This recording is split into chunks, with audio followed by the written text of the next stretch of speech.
My mother has this tattoo. She has it in the same place as yours. Who is your mother?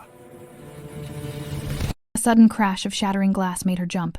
A hulking bodyguard had slammed a man against the wall, the offender's face a mask of terror. You disrespect Mr. Moretti by shorting him? The bodyguard growled, his voice barely a whisper, yet cutting through the music. From the central booth, Luciano the lion, Moretti watched, his steel-gray eyes cold and impassive. He didn't need to raise his voice. A flick of his wrist was all it took. The man was dragged away, his pleas swallowed by the shadows. Bella's heart hammered against her ribs. This was his world, a world of sudden violence and absolute authority. She needed to be invisible, but then she saw it. As Luciano lifted his glass, the cuff of his tailored suit jacket slid back.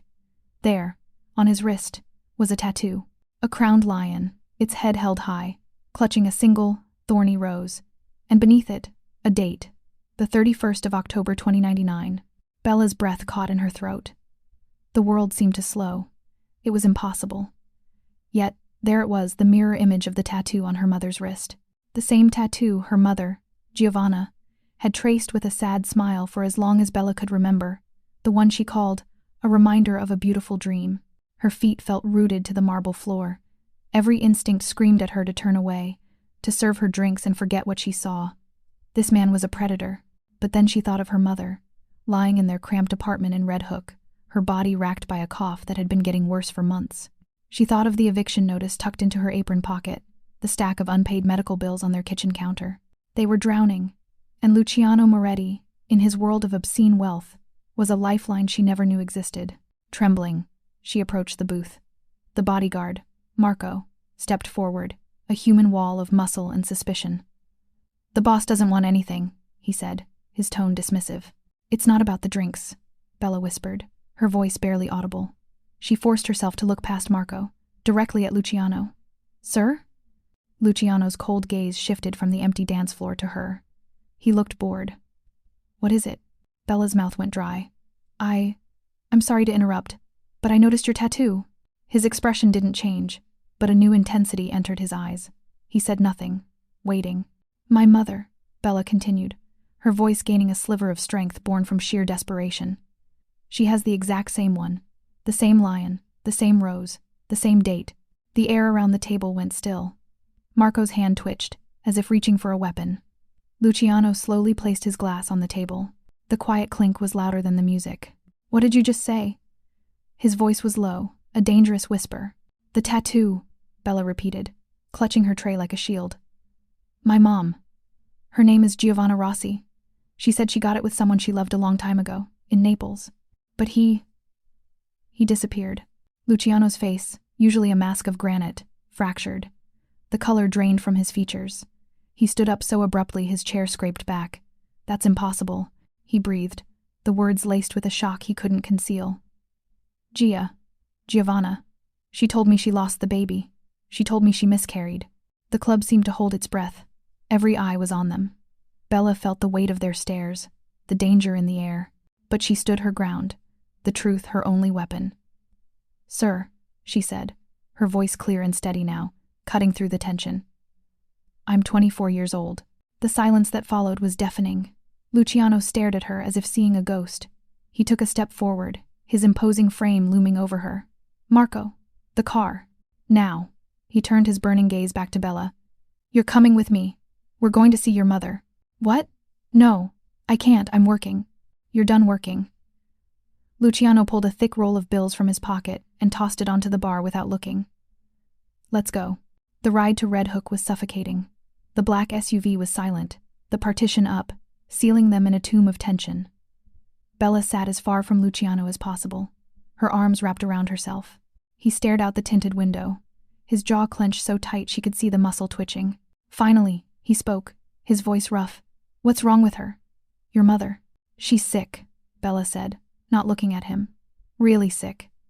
The doctors think it might be an autoimmune disease, something chronic, but we can't afford the specialists, the tests. Our insurance is a joke." She couldn't keep the bitterness out of her voice. "She needs treatment we can't pay for." Luciano was silent for a long moment. "I'll pay for it," he said finally. "All of it. Whatever she needs." Why? Bella shot back, turning to face him. Because you feel guilty? Because you just found out you might have a daughter you abandoned for 24 years? I didn't abandon you. The words exploded from him, raw and pained. He ran a hand over his face, the formidable lion, suddenly looking tired and old. She told me you were gone. I was a 22-year-old kid, terrified of my father, terrified of the life I was in. I gave her money. I told her it wasn't the right time. It was the biggest mistake of my life. When she said she lost the baby, I was devastated. I looked for her, for months, but she was gone, vanished. She didn't just leave me, she left the country. Bella swallowed hard, the anger in her chest warring with a confusing pang of sympathy. She was scared. She told me she knew your world was too dangerous for a child. My world, he repeated softly, a hollow laugh escaping his lips. My world is a gilded cage. The car pulled up to her dilapidated apartment building. Luciano stared up at the peeling paint and broken windows, his expression unreadable. 5th floor, Bella said flatly. No elevator. They climbed the stairs in silence. The familiar smells of cooking and mildew filled the stairwell. On the 3rd floor, old Mr. Giannini peered out his door, his eyes widening at the sight of Luciano in his $5,000 suit. Bella fumbled with her keys at the apartment door, her hands shaking. Before she could open it, Luciano placed a hand on her arm, his touch surprisingly gentle. Bella, he said, using her name for the first time. It sounded strange in his voice. Before we go in, I need you to know. Whatever happens in there, whatever your mother says, I will help her. The doctors, the bills, whatever she needs, that is not conditional on anything else. Do you understand? Bella searched his eyes, looking for the lie, finding only a desperate, grim sincerity. Why? She whispered again. Because I failed her once, he said, his voice low. I won't fail her again. She nodded, turned the key, and pushed the door open. The apartment was small and dim, the air stale with the scent of illness. From behind a faded curtain that separated the main room from a sleeping area, a weak, rattling cough echoed. Mama? Bella called out softly. I'm home. Bella, you're early, Cormio. Is everything okay? The curtain rustled, and Giovanna Rossi appeared, leaning heavily on the doorframe. She was thin, her beautiful face gaunt and pale, but her eyes, the same shade of warm brown as Bella's, still held a flicker of their old light. That light extinguished the moment her gaze landed on the man standing behind her daughter. Her face went as white as the sheet behind her. Her hands flew to her mouth. No, she gasped, stumbling backward. Dio mio, no, this isn't happening. Luciano?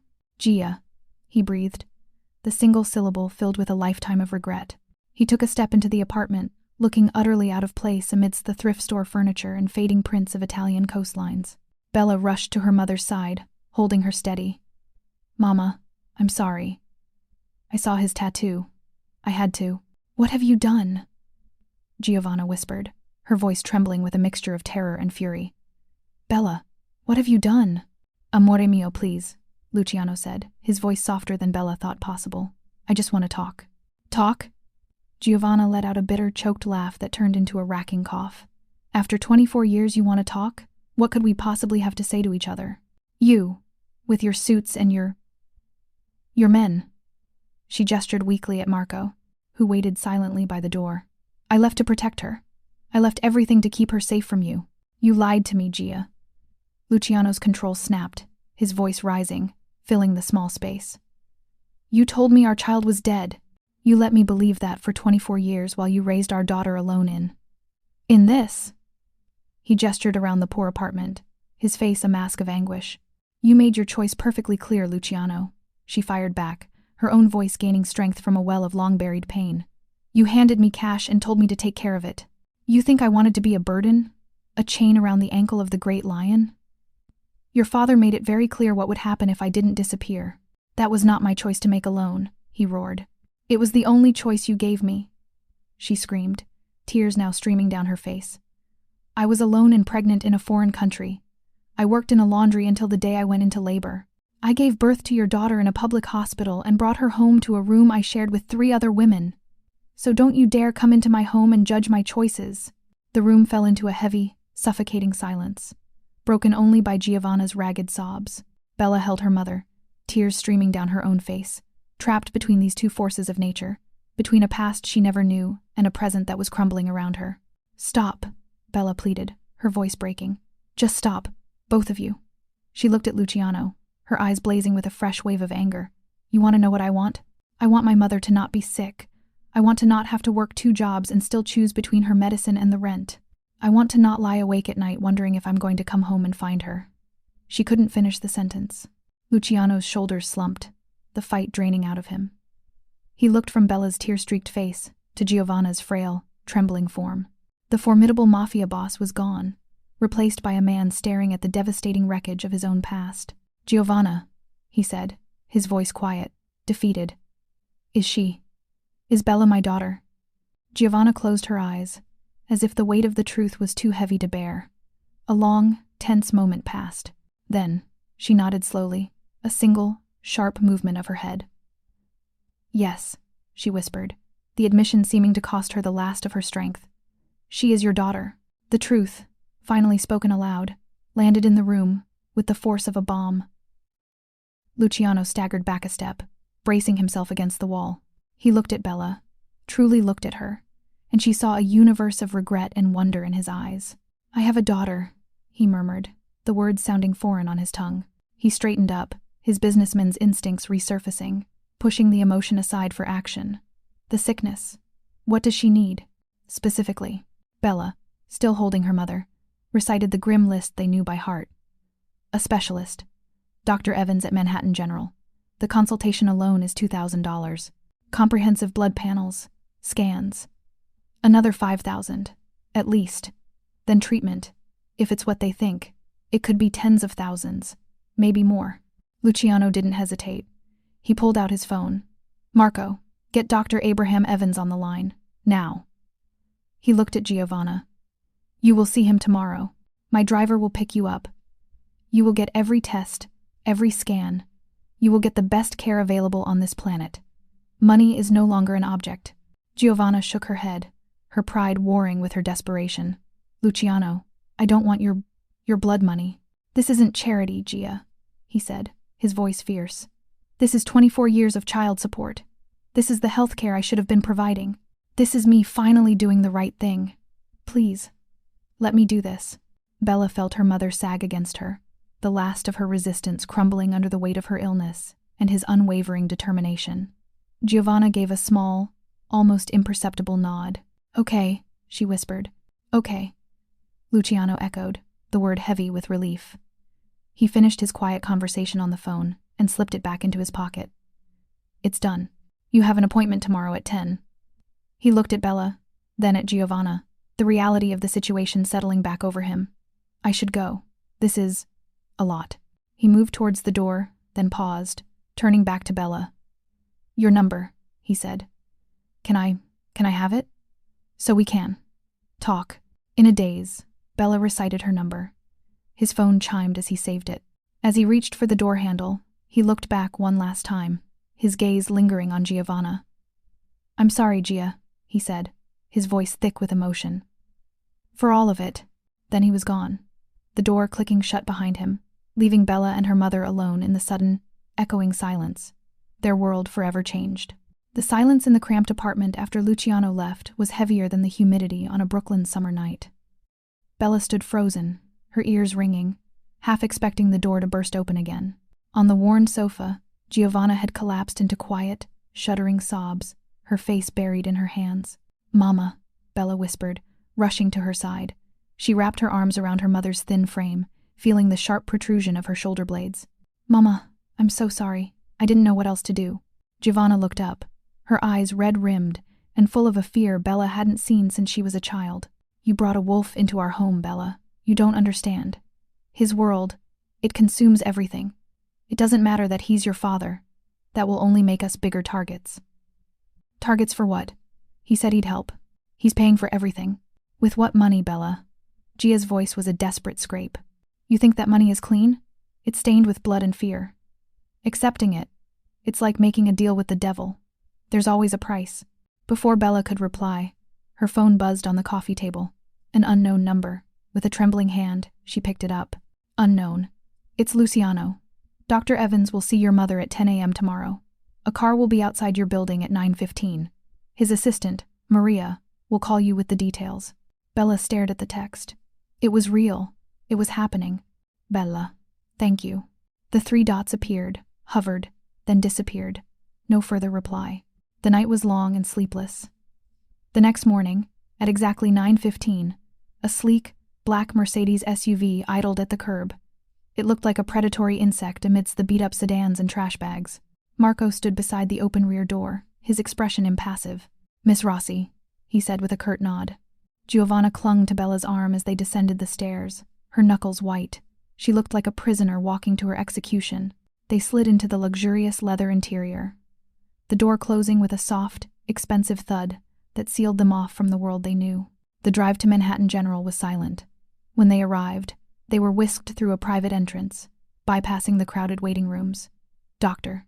Evans, a brisk, efficient woman in her 50s, was waiting for them in a consultation room that looked more like a high-end hotel suite than a doctor's office. 2 hours later, after a battery of blood tests and scans performed with dizzying speed, they sat across from Dr. Evans again. "Well, Giovanna," Dr. Evans began, her tone kinder now. "The good news is, it's not cancer." Bella felt a sob of relief catch in her throat. She grabbed her mother's hand. "What is it?" Giovanna asked, her voice thin.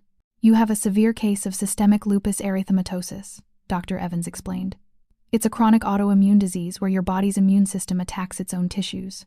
It explains the fatigue, the joint pain, the fever, the coughing. It's serious, and it will require lifelong management, but it is treatable. With the right medication and consistent care, you can live a full, healthy life." "Lifelong management?" Bella echoed, the temporary relief replaced by a new kind of dread. "What does that cost?" Dr. Evans smiled slightly. "Your benefactor has already set up a comprehensive medical fund for you, Giovanna. It covers all treatments, all medications, and regular monitoring indefinitely. Money will not be an issue." The words should have been a comfort. Instead, they felt like a life sentence in a gilded cage, just as Luciano had described his own. They returned to the car in a daze, the reality of their new situation settling over them. Back in Red Hook, as Bella helped her mother up the stairs, Marco cleared his throat. "Mr. Moretti would like to see you, Miss Rossi. He's waiting at the cafe on the corner." Bella's heart jumped. "Now?" "I'll wait here," Marco said, his stance making it clear it wasn't a request. The cafe was small and empty except for Luciano, who sat at a back table, 2 espressos steaming in front of him. He looked out of place, a king in a peasant's hut. He stood as she approached. "Bella, thank you for coming." He gestured for her to sit. "How is she?" "It's lupus, not cancer. It's treatable." She wrapped her hands around the tiny hot cup. "The doctor said you'd already paid for everything. For life." He nodded. "It's the least I can do." "Why are we here?" Bella asked, her guard up. "Why not just text?" Luciano sighed, the sound weary. "Because I want to know you. And I want you to know me. Not the lion. Me. The man your mother fell in love with." He pushed a small, worn photograph across the table. It showed a much younger Luciano, his hair longer, his face unlined and open, his arm wrapped around a radiant, laughing Giovanna. They were sitting on a stone wall, the blue sea of Naples behind them. Bella stared at the photo, her throat tight. They looked so happy, so free. "I was different then," he said quietly. "Before my father died. Before the full weight of the family business fell on me. Gia. She was the only thing that was ever truly mine. Not my father's. Not the family's. Mine.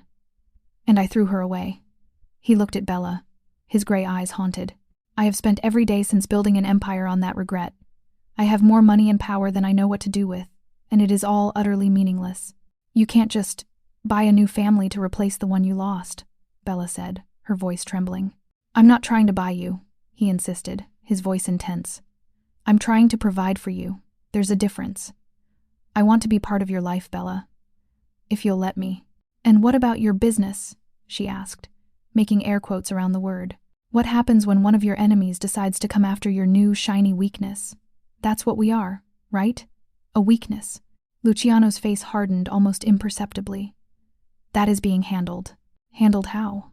"That is not your concern," he said, his tone final, the boss reasserting himself. Frustration boiled over in Bella. "How can you say that? It is my concern. It's my life. My mother's life. You can't just snap your fingers and decide you're a father now, without dealing with the consequences of what you are. Their staring match was interrupted by his phone buzzing. He glanced at it, his expression turning to ice. I have to go. He stood, dropping $100 bill on the table. The car will take you home. I'll be in touch. He strode out of the cafe, and through the window, Bella saw him get into a different car that had just pulled up, Marco at the wheel. They sped off, leaving her with the 2 full espressos and a churning pit of anxiety in her stomach. Later that evening, as Bella was helping Giovanna with her new, complicated regimen of medications, her phone buzzed. Another unknown number. Unknown. Isabella Rossi. Bella. Who is this? A photo popped up on her screen. It was her, taken from across the street that very afternoon, leaving the cafe with Luciano. The message that followed was brief and terrifying. Unknown. A friendly warning. Tell your father to back away from the Docklands deal, or the next photo we send will be of your mother's pretty face. And it won't be so pretty. Bella's blood ran cold. She dropped her phone as if it had burned her. Bella, what is it? Giovanna asked, alarmed. Bella couldn't speak. She just pointed at the phone on the floor. Giovanna picked it up, her face paling as she read the message. The fear in her eyes was absolute. I told you, she whispered, her voice shaking with a mixture of fury and terror. I told you his world would find us. Bella's hands were trembling so badly she could barely type. Bella, we were just threatened. They sent a picture of me. They mentioned you. They said to tell you to back away from the Docklands deal. The reply was instantaneous. Luciano, where are you? Bella, home. Luciano, do not open the door for anyone. I'm sending men. They will stay outside. You are safe. Safe. The word felt like a mockery. 20 minutes later, from their 5th-floor window, Bella saw 2 dark sedans pull up on opposite ends of their street. 4 men in dark suits got out and took up positions, their postures alert, their eyes constantly scanning the neighborhood. They were prisoners now. Luciano's provided medicine was in their bloodstream, and his soldiers were at their door. The price for his help was being paid in the currency of fear. Bella looked at her mother, who had retreated into a silent, withdrawn shell, and knew that her desperate gamble to save her had plunged them into a different kind of danger, one that no amount of money could easily fix. The knock on the door the next morning was not the gentle tap of a neighbor. It was a firm, authoritative rap that shook the flimsy wood in its frame. Bella's heart seized. From the window, she'd seen the men still there. A silent, ominous presence. Had they failed? Isabella Rossi? Open up. It's about your father. The voice was unfamiliar. Giovanna, who was sipping tea at the small table, froze, her eyes wide with fresh terror. Bella approached the door, peering through the peephole. A man in a cheap suit stood there, his badge held up to the lens. Detective. What do you want? Bella called through the door, her voice steadier than she felt. We need to talk about Luciano Moretti. We know he was here yesterday. We know he's your father. We can help you. A cold different from the threat from the unknown number seeped into Bella's bones. The police. They didn't want to protect them. They wanted to use them. We have nothing to say, Bella said firmly. Miss Rossi, be smart. A man like Moretti doesn't change. He's using you. When he's done, he'll discard you. Or worse, you'll get caught in the crossfire. We can put you and your mother in protective custody. We can keep you safe. Safe. Everyone kept using that word. But this kind of safe felt like another prison. One with fluorescent lights and stale coffee instead of luxury sedans and tailored suits. We're fine. Thank you, Bella said, stepping away from the door. She heard a frustrated sigh. This is a one-time offer. When this blows up, and it will, don't say we didn't try. A card was slipped under the door. Call me when you change your mind. Bella stared at the white rectangle on the floor. It felt like a trap. She picked it up, her fingers trembling. Detective Miller, Organized Crime Task Force. Her phone buzzed. Luciano. Luciano. The police are there. Do not speak to them. They will record everything. They are not your friends. He was watching. Of course he was. She didn't know if that was comforting or terrifying. Bella. I didn't. Luciano. Good. Pack a bag for you and your mother. Enough for a few days. You're leaving the apartment. Panic flared. Mama, we have to pack. We're leaving. Leaving? Where? Bella. No. He says we have to. The police were just here. It's not safe. Bella was already pulling their small suitcase from the closet, throwing clothes into it haphazardly. An hour later, the same black SUV pulled up. This time, Marco came to the door himself. Quickly, he said, his eyes scanning the street. They were driven not to another part of Brooklyn, but into Manhattan, to a sleek, anonymous high-rise with a doorman who nodded silently at Marco. The apartment inside was the polar opposite of their own. It was a sterile, modern box, filled with expensive, uncomfortable-looking furniture. A safe house. It felt utterly lifeless. Luciano was there, standing by the floor-to-ceiling window, looking down at the city. He turned as they entered. He looked tired, the lines around his eyes deeper than yesterday. "The police will be back," he said without preamble. "They will pressure you. They will threaten you. They will offer you deals. You will say nothing. They said they could protect us," Giovanna said, her voice small in the vast, echoey space. Luciano's laugh was a short, harsh bark. "Protect you? They can't even protect their own informants. The Volkovs have 2 cops on their payroll. The only reason you're still breathing is because my men are loyal, and the Volkovs know that touching you would mean a war they cannot win." He walked toward them, stopping a few feet away. "The threat you received yesterday was a test, to see how I would react, to see how close you are to me." "And how did you react?" Bella challenged, crossing her arms. "I made it clear that you are under my protection, that to touch you is to touch me." His gaze was unwavering. "The Docklands deal is a $40 million port acquisition. The Volkovs want it. I will not cede it.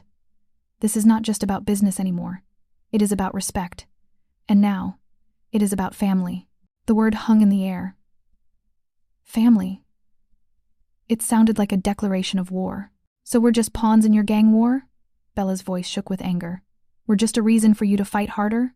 "No," Luciano said, his voice dropping, becoming dangerously quiet. "You are the reason I have to win." He looked at Giovanna. "I lost you once because I was weak. I will not lose you again." His eyes shifted to Bella. "I was not there for your first steps, your first words, your graduation. I will be here for this. I will keep you safe. This, I swear to you on my life." For the first time, Bella saw not the billionaire mobster, not the feared lion, but a man desperately trying to build a levee against the ocean of his past mistakes. The raw sincerity in his voice was disarming. Just then, Marco walked in, holding a tablet. He glanced at Bella and Gia, then back at Luciano. "Boss, we have a problem." "What is it?" "They found Angelo." Luciano went very still, alive. Marco's grim expression was answer enough. "They left him in his car outside the Vesuvio Club. As a message." Luciano's face transformed. The glimpse of the vulnerable father vanished, replaced by something cold and lethal. The lion was back. What was the message? "They carved a lion into his forehead," Marco said, his voice flat. "But they cut off its head." The air left the room.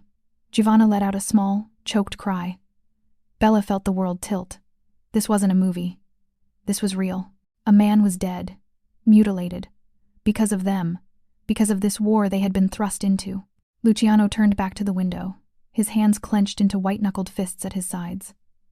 The cityscape before him was no longer a symbol of his power, but a chessboard of territories and threats.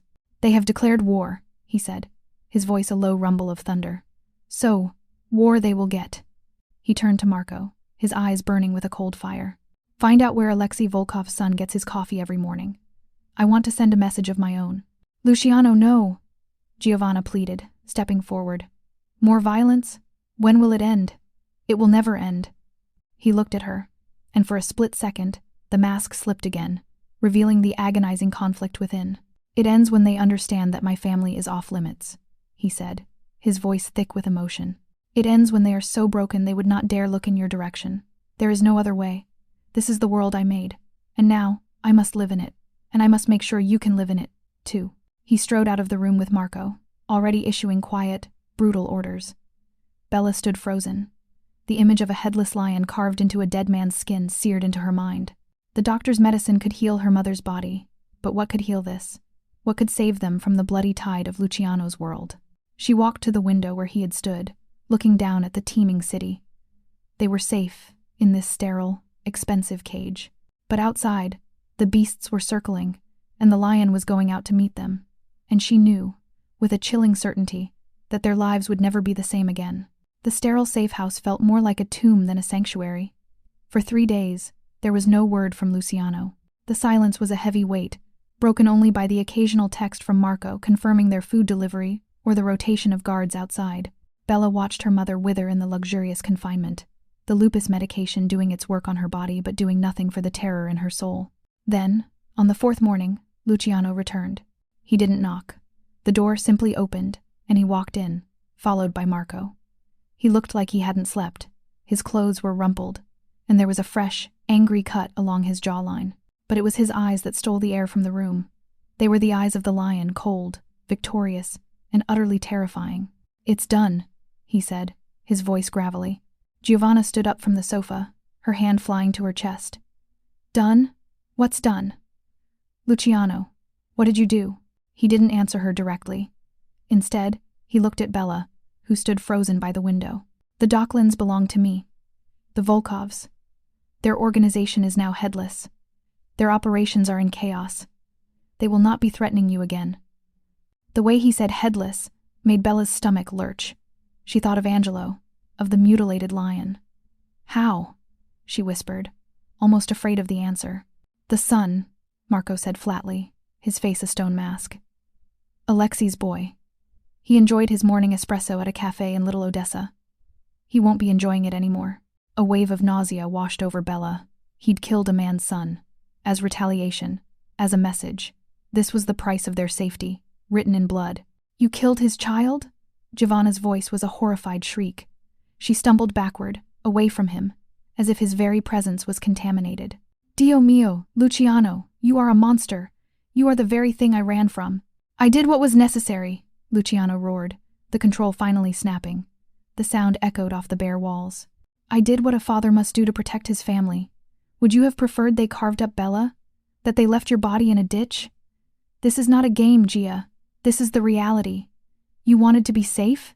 This is the cost of safe." "I never wanted this," she cried, tears streaming down her face. "I would rather have died in that apartment than have this on my conscience." "On your soul." "My soul was forfeit long before you walked back into my life," he shouted back, his chest heaving. "I am what this life made me. A weapon, a beast. But I am a beast that will tear the world apart for you, for her. Can't you see that?" The raw, ugly truth of it filled the room. There was no pretty redemption here, no clean escape. There was only the brutal calculus of power and the terrible, violent love of a man who knew no other way. Bella watched them. The two ghosts from the photograph in Naples, now locked in a nightmare of their own making. And she understood. Her father was a monster, but he was her monster. He had plunged himself deeper into the darkness to keep a sliver of light for them. The fight seemed to go out of Giovanna. She sank onto the sofa, defeated, her body trembling with silent sobs. The hope that had flickered when she received her diagnosis was now extinguished, smothered by the ash of this new violence. Luciano watched her, his own anger deflating, leaving behind a hollowed-out man. He turned and walked out onto the apartment's balcony, gripping the railing as if he might crumple. Bella found herself moving, following him.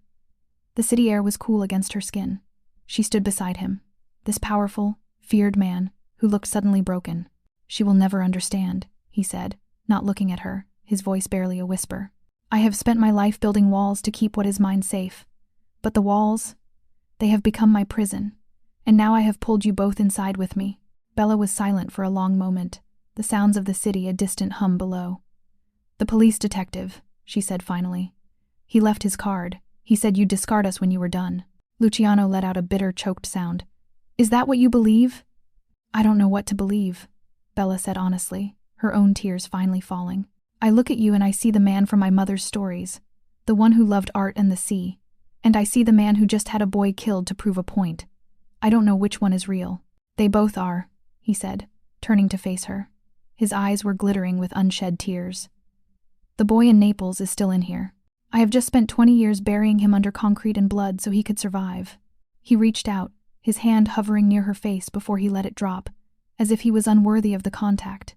"You asked me the cost. This is the cost. Every piece of my soul I trade away to keep you safe is a piece I can never get back. But for you, Bella, for the chance to hear you call me father just once, it is a price I would pay 1,000 times over." The confession was more devastating than any threat. It was a damnation, and it was a gift.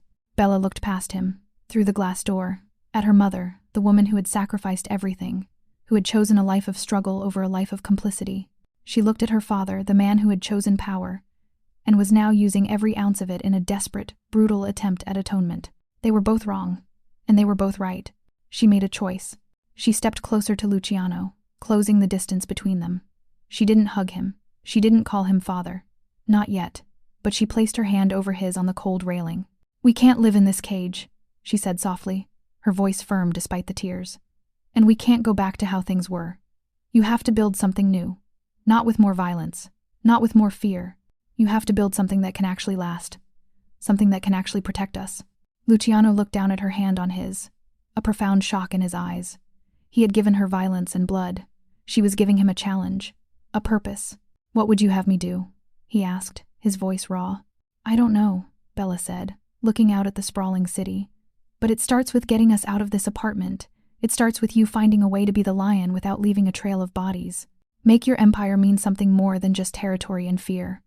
For us, for your granddaughter, someday." The word granddaughter hung in the air, a promise of a future he had never dared to imagine. He was silent for a long time, his gaze fixed on the horizon.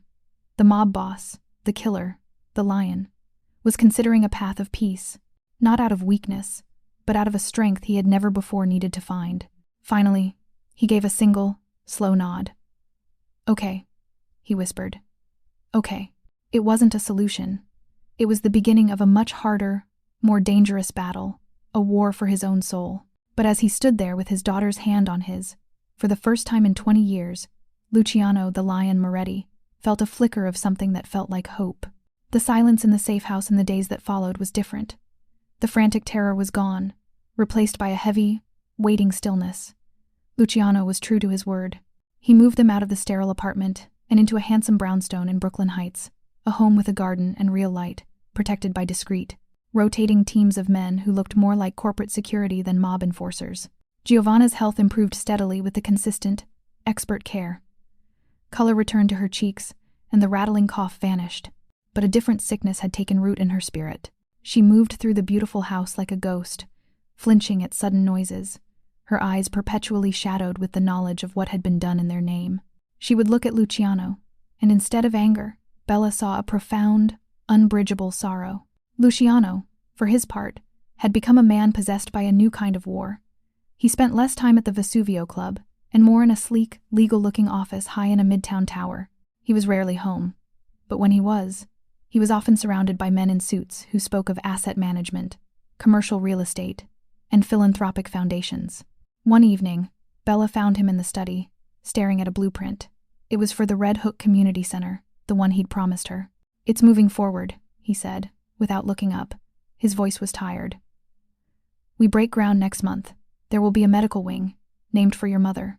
"It's a good thing," Bella said softly. He finally looked at her.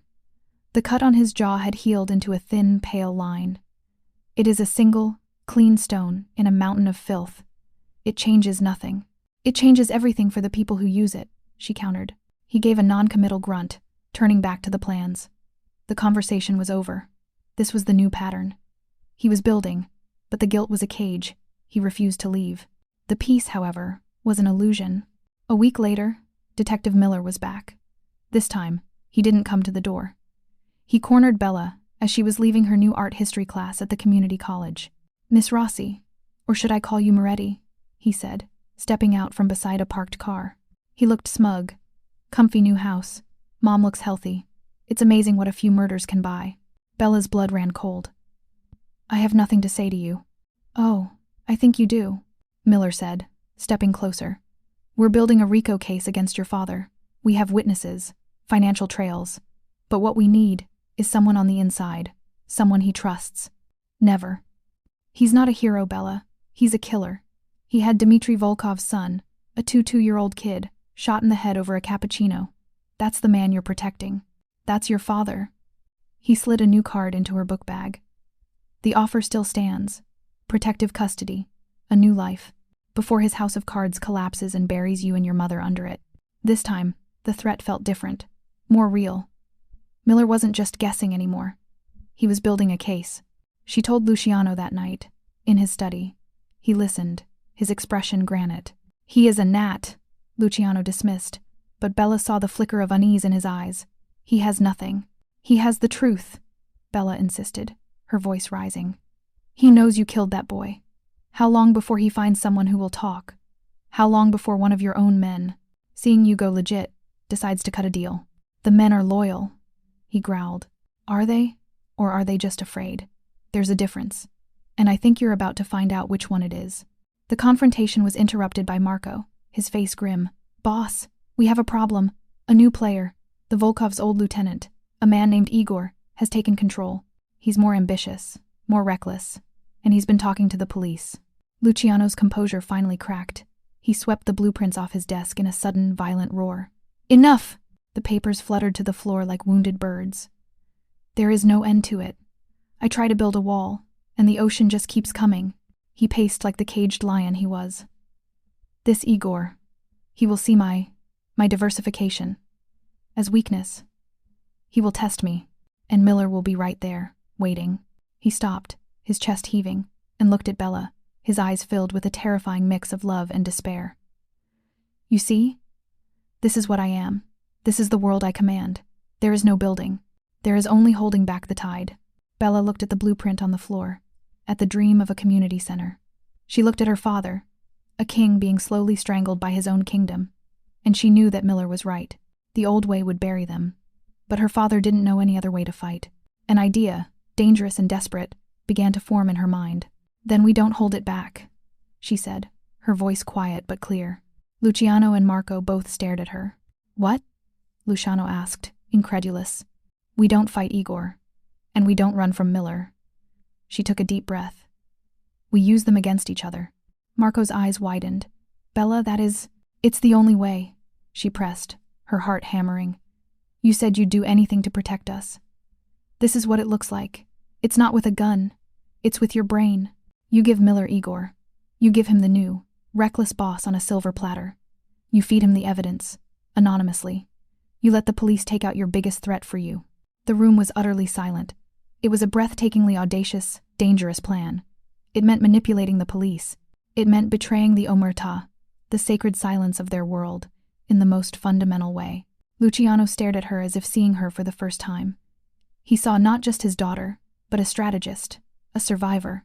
He saw a reflection of his own mind, tempered by a morality he had lost long ago. That is a death sentence if it is traced back to me, he said slowly. My own people would tear me apart. Then make sure it can't be traced, Bella said, her gaze unwavering. You're the lion. Command the jungle. Make the snakes eat each other. And when the dust settles, your biggest rival is in prison, and the police have their trophy. They'll back off, satisfied. It makes you safer. It makes us safer. And it's not murder. The word hung in the air. It's not murder. Luciano looked from his daughter's determined face to Marco's shocked one. He looked down at the blueprint for the community center, a symbol of the future he could not grasp. This was the path. Not more violence, but a ruthless, brilliant, cunning, a way to use the system instead of just defying it. A slow, grim smile finally touched his lips. It wasn't a smile of joy, but of grim respect, of a general recognizing a winning strategy. He looked at Marco. You heard my daughter, he said, his voice dropping into a low, decisive rumble. Find out everything you can about Igor, his habits, his deals. Find something we can give to our friend, the detective, something he cannot ignore. Marco, after a moment of stunned hesitation, nodded. Yes, boss. As Marco left, Luciano turned back to Bella. The anger and despair were gone, replaced by a simmering, focused intensity. You understand, he said. There is no going back from this. If we do this, we are crossing a line from which there is no return. Bella met his gaze. We crossed that line the moment you walked into our apartment. I'm just choosing the direction we walk in now. He reached out, and this time, he did not hesitate. He placed a hand on her shoulder, a solid, grounding weight. Then we walked together, Luciano Moretti said. And for the first time, it felt like they truly were. Not a monster and his victim, but a father and daughter, standing back to back, ready to face the jungle together. The plan unfolded with the cold precision of a master chess game. Luciano, guided by Bella's ruthless insight, became a phantom in his own war. Over the next 2 weeks, Marco and his most trusted men gathered intelligence, not for a hit, but for a deposition. They compiled records of Igor's drug shipments, the locations of his wire fraud operations, and most crucially, the names of 2 corrupt cops on Igor's payroll, the very ones Detective Miller had feared. An encrypted file, untraceable, was delivered to Miller's private server. It was a gift-wrapped conspiracy case. The fallout was swift and brutal. One dawn, SWAT teams stormed 3 of Igor's locations simultaneously. The new boss was dragged from his mistress's apartment in his underwear, his rage-filled screams hitting the morning air. The news channels played the footage on a loop. The Volkov remnant was decapitated before it could truly form. At the brownstone, Bella and Luciano watched it on television. Giovanna had already retreated to her room, unable to stomach the news. "It's done," Luciano said, his voice flat. "Is it?" Bella replied, not taking her eyes off the screen. "Now we see if Miller is satisfied." The answer came that afternoon. Miller himself showed up at the brownstone, his face a thundercloud of frustrated victory. Luciano allowed him into the study. "You," Miller spat, pointing a finger at Luciano. "I know this was you. That was too clean, too convenient." Luciano simply leaned back in his chair, steepling his fingers. "I am a businessman, detective. I read the news like everyone else.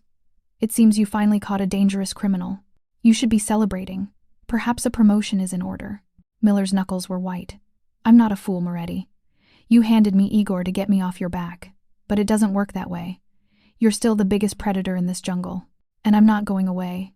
Then you will waste your career chasing shadows," Luciano said, a dangerous quiet entering his voice. "The man who threatened my family is in a cage. My businesses are legitimate. My books are open for inspection. You have no more threats to leverage, detective. The game has changed." Miller's eyes darted to Bella, who stood silently by the window. "Is that what you think, kid? That he's gone straight? He's just found a smarter way to be crooked, and you're his alibi." After a final, furious glare, Miller stormed out. The door slammed, echoing through the house. Bella let out a breath she didn't know she was holding. "He knows. Of course he knows," Luciano said, standing up. "But knowing and proving are 2 different things. He has nothing. Igor will never talk, and the evidence trail leads only to him. We have bought time. And in our world, time is the most valuable currency of all." In the weeks that followed, a fragile new normal took hold. With the Volkov threat obliterated, and Miller temporarily muzzled, the constant pressure eased. Luciano threw himself into his legitimate ventures with a fervor that bordered on obsession. The groundbreaking for the Red Hook Community Center proceeded, with Luciano donning a hard hat for the photo ops, a stark contrast to his usual tailored suits. Bella continued her classes, the normalcy of art history lectures, a surreal counterpoint to her life. She and her father settled into a routine of sorts. They would have dinner, and he would update her not on gangland politics, but on construction timelines, charitable donations, and business acquisitions. He was learning to speak a new language, the language of a life he'd never known. One evening, he handed her a set of architectural plans. "For the art wing," he said, "I told the architects to consult you. It should be what you need." Bella unrolled the plans. They were beautiful, full of light and space. It was real. He was building her a future. "Thank you," she said, and she meant it. He nodded, a look of profound awkwardness on his face. "Bella, He struggled with the words. A man who commanded armies of men but was defeated by a simple sentence. "I am proud of the person you are." It wasn't, "I love you," but from Luciano Moretti, it was everything. Bella felt a lump form in her throat. She reached out and squeezed his hand. "I know, Dad." The word, spoken aloud in the quiet of the room, landed between them with the force of a physical blow.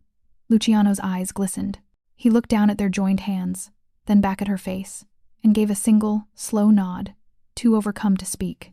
The moment was shattered by the sound of the front door opening. Giovanna walked in, her posture straighter than it had been in months, her eyes clear. She had been out at a museum, a small, brave step back into the world. She stopped when she saw them, her gaze falling to their clasped hands. A storm of emotions crossed her face, grief, fear, and a reluctant, weary acceptance. She didn't smile, but she didn't look away. "The past is a ghost, Luciano," she said, her voice quiet but firm. "You can either let it haunt you, or you can build a new house where it can't find you." She looked at the blueprints on the table. "Keep building." It wasn't forgiveness. It was a truce. A peace treaty for the sake of their daughter, and the fragile future they were all trying to construct from the wreckage of their past. Later that night, Luciano stood on the terrace, looking out at the city lights. Marco joined him. "The Igor situation is fully contained," Marco reported. "Miller's investigation has stalled. The business fronts are solid." Luciano nodded. "Good. There is talk, however," Marco added cautiously. "Some of the old guard. They say the lion has been declawed, that he listens to a girl now." Luciano turned, his eyes glinting in the darkness, not with anger, but with a cold, terrifying certainty. "Let them talk, Marco. The lion is not declawed. He has simply learned that the most powerful kill is the one you don't have to make yourself. They fear the gun, they do not understand the mind, and they will never see my daughter coming." He looked back at the city, a king who had redesigned his kingdom, not through conquest, but through cunning and a love more powerful than any weapon. The war was not over. It would never be over. But he was no longer fighting it alone. He had a family to fight for, and a future to build. And for the first time, the path ahead, though dangerous, was illuminated by something other than blood and fire. It was illuminated by hope. Thank you for reading. If this story moved you, please like, share, and subscribe for more gripping tales of love, power, and redemption. Tell us your final thoughts in the comments below.